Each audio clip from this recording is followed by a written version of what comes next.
नाम क्या है देखिए, मानचित्र अध्ययन। क्या जी? मानचित्र अध्ययन। मैप रीडिंग इंग्लिश में कहते हैं। क्या बोलते हैं? Map reading. ठीक है ना? हाँ, यहाँ पे स्टडी नहीं, रीडिंग अच्छा लगेगा। और रीडिंग ने अध्ययन, स्टडी करना, वही पढ़ना मतलब क्या? अध्ययन करना, स्टडी करना। तो ध्यान दीजिए, अब कहा है क्या? भूगोल को मानचित्र का अध्ययन कहा जाता है। भूगोल को किसका अध्ययन कहते हैं? भूगोल को मानचित्र का अध्ययन कहा जाता है। पहली बात क्लियर है? भूगोल को मानचित्र का अध्ययन कहा जाता है। अब आगे बात दीजिए, पृथ्वी की आकृति जो है ना, वो कैसी मानी जाती है? गोलाकार, यानी कि स्फेरिकल। ठीक है ना जी? स्फेरिकल। क्या जी? स्फेरिकल। तो पृथ्वी की आकृति कैसी है जी? गोलाकार। ठीक है ना? यानी कि स्फेरिकल। तो आपने दो बात देखा कि भूगोल में मानचित्र का अध्ययन किया जाता है और फिर पृथ्वी की आकृति भाई साहब कैसी मानी जाती है? गोलाकार होती है। अब आगे ध्यान दीजिए, मानचित्र का यूज क्या है? आखिर मानचित्र क्यों पढ़ेंगे भाई साहब? उपयोग तो होना चाहिए, तभी ना पढ़ेंगे। अब कोई बस मान लीजिए कपड़ा बनाएंगे, तो कपड़ा काहे ला बनाएंगे? पहनने के लिए। यूज रहेगा तभी उसका मतलब पढ़ेंगे। तो है क्या? देखिए, मानचित्र का यूज धरातल के दो स्थानों की वास्तविक दूरी को पता करने के लिए, ये वाट मतलब फाउंडर ज्ञात करने में। ठीक है ना? तो है क्या कि धरातल के दो स्थानों की वास्तविक दूरी को ज्ञात करने के लिए मानचित्र का उपयोग किया जाएगा। जैसे मान लीजिए कि आपका धरातल है, अब यहाँ से दूरी लेकर यहाँ से बीच की दूरी जो ज्ञात करना है, तो किससे ज्ञात करेंगे? मानचित्र से। बिना मैपिंग के हो सकता है? घर वो बनाएंगे तो मैपिंग करेंगे, तभी ना मेजरमेंट करेंगे। हाँ, यहाँ पर ये बाथरूम रहेगा, यहाँ पे ये घर रहेगा, यहाँ पे किचन रहेगा।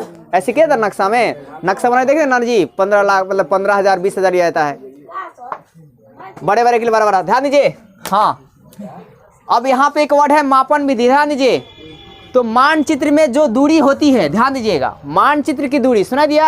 मानचित्र दूरी और रियल जो धरातल की दूरी होती है, उसके अनुपात को मापन विधि कहते हैं। क्या बोलते हैं? मापन विधि। क्या बताया कि मानचित्र में जो मतलब दूरी दिया रहेगा, ठीक है, और धरातल पर जो दूरी होगा उसके अनुपात को, अनुपात मतलब बट्टा को क्या बोलते हैं जी? मापन विधि कहा जाता है। तो लघु में जो लिखे, ध्यान दीजिए कि मानचित्र पर प्रदर्शित किन्हीं दो बिंदुओं के बीच की दूरी एवं वास्तविक दूरी के अनुपात को मापन विधि कहा जाता है। ठीक है? मतलब मान लीजिए कि आपका मानचित्र है और मानचित्र पर दूरी दिया गया है 20, कितना दिया जी? चाहे 25, और फिर जो धरातल की दूरी है ना, धरातल पर दो बिंदुओं की जो बीच दूरी क्या है वो है 20। कितना जी? 20। तो पूछा जाएगा मापन विधि क्या होगा? तब 25/20। बुर्बक इंसान है क्या? 45 कैसे होगा? है जोड़ेंगे, बटा मतलब भाग देना होता है कि जोड़ना होता है? भाग देना होता है। क्या होता है? भाग देना। 9th क्लास में चले गए भाई साहब, 10वां क्लास में जाने वाले हो। ध्यान दीजिए। अब देखिए, मापक का उपयोगिता क्या है? मानचित्र बनाने में। क्या करने में जी? मानचित्र को बनाने में। देखिए, अब आपने क्या क्या देखा? पहला बात आपने ये देखा, ध्यान दीजिए, कि मानचित्र के मतलब है क्या? भूगोल जो है मानचित्र का अध्ययन है। दूसरी बात आपने ये देखी क्या जी? कि पृथ्वी की आकृति कैसी है जी? गोलाकार। पृथ्वी की आकृति कैसा जी? गोलाकार। तीसरी बात हमने आपको बताया कि मानचित्र का भाई साहब उपयोग क्या है। तो आपको बताया गया कि दो स्थानों के वास्तविक दूरी को ज्ञात करने में, धरातल पर दो स्थानों के वास्तविक दूरी को ज्ञात करने में मानचित्र का उपयोग किया जाता है। चौथी बात है मापन विधि। क्या जी? मापन विधि। तो मानचित्र पर दो बिंदु के बीच की जो दूरी होगी, मानचित्र पर दो बिंदु के बीच की दूरी और धरातल पर जो दो बिंदु का वास्तविक दूरी होगा, उसी का अनुपात को मापन विधि कहा जाता है।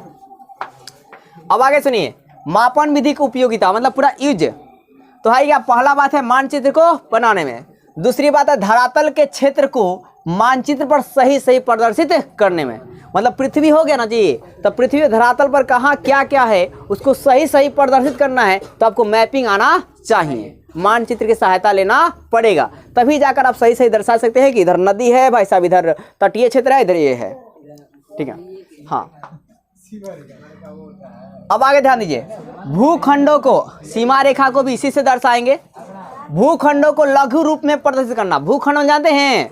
पृथ्वी के खंडों को लघु रूप में, मतलब बहुत बड़ी पृथ्वी है तो उसे छोटा रूप में आप मानचित्र में दिखा सकते हैं कि यही हमारी पृथ्वी है। देखो ना, पृथ्वी में क्या बहुत बड़ा है भाई साहब, लेकिन क्या एक ग्लोब में इसे छोटा रूप में क्या दिखाया था? ये पटना है, ये छपरा है। ठीक है ना जी? देख लीजिए, बिहार है। आगे ध्यान दो जी, क्षेत्रफल की जानकारी देता है। एरिया जो मेजरमेंट करते हैं वो किसे मेजरमेंट करते हैं? मानचित्र के सहायता से। जैसे मैंने आपको बताया कि पाकिस्तान की आबादी कितनी है जी? 15.5 करोड़। तो ये किसकी मदद से निकाला गया है क्षेत्रफल? मानचित्र के मदद से निकाला गया है। हाँ, फिर है क्या? बड़े और छोटे आकार प्रदर्शित करना। तो छोटा आकार प्रदर्शित कर किया जाता है, बड़ा आकार भी प्रदर्शित किया जाता है, किसे जी? मानचित्र के सहायता से। फिर है क्या? भवन का निर्माण, कारखाना निर्माण, रेलवे लाइन का निर्माण करना है, तो इसमें भी किसका सहायता लिया जाएगा? मानचित्र की सहायता ली जाएगी। ठीक है। अब है क्या? भू सर्वेक्षण करने में भूमि की मतलब जांच करना है कि कहाँ पर क्या क्या है, क्या क्या नहीं है, कहाँ पे नदी है, कहाँ पे नदी घाटी है, ठीक है ना जी, कहाँ पे तटीय क्षेत्र है, कहाँ पर किसी का सीमा पड़ता है, कहाँ पे कौन सा राज्य है, ये सब संरक्षण करने में किसका उपयोग करते हैं? मानचित्र का उपयोग किया जाता है, मतलब मापन विधियों का उपयोग किया जाता है, स्केल का। तो अभी तक आपने इसमें क्या क्या देखा ये देखिए, फिर से बता दें। मानचित्र होता है कि पृथ्वी, ध्यान दीजिए, भूगोल जो है मानचित्र का अध्ययन किया जाता है। भूगोल में किसका अध्ययन करते हैं? मानचित्र का। पहली बात क्लियर है? आप ही लोग बोलिएगा, फिर आप बताइएगा पृथ्वी की आकृति कैसी मानी जाती है?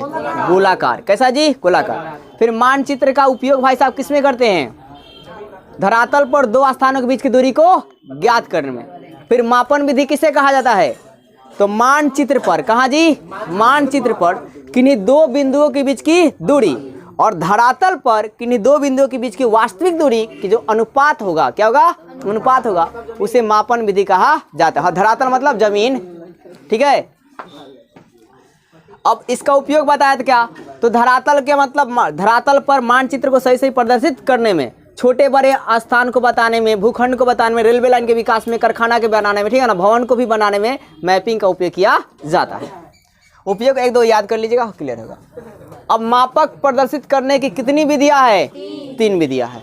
मापक प्रदर्शित करने की कितनी विधियां जी? 3 विधियां है। कौन कौन? कथन विधि, प्रदर्शक विधि, रैखिक मापक विधि। तो मापक की कितनी विधियां है जी? 3 विधि है। कथन है, प्रदर्शक है, रैखिक है। कौन है जी? कथन, प्रदर्शक, रैखिक। क्या रहेगा? कथन, प्रदर्शक, क्या जी? रैखिक। अब पहला देखते हैं, देखिए कथन विधि क्या होता है। तो इस विधि में कथन के द्वारा व्यक्त किया जाता है। इस विधि में मापक को कथन द्वारा व्यक्त किया जाता है। क्लियर है? तो कथन विधि में क्या होता है कि मापक को, मेजरमेंट को कथन के द्वारा व्यक्त किया जाता है। जैसे एग्जाम्पल समझिए, 1 सेंटीमीटर 5 किलोमीटर के बराबर होता है। 1 सेंटीमीटर क्या होगा? 5 किलोमीटर के बराबर होगा। और 1 इंच 18 मील के बराबर होती है।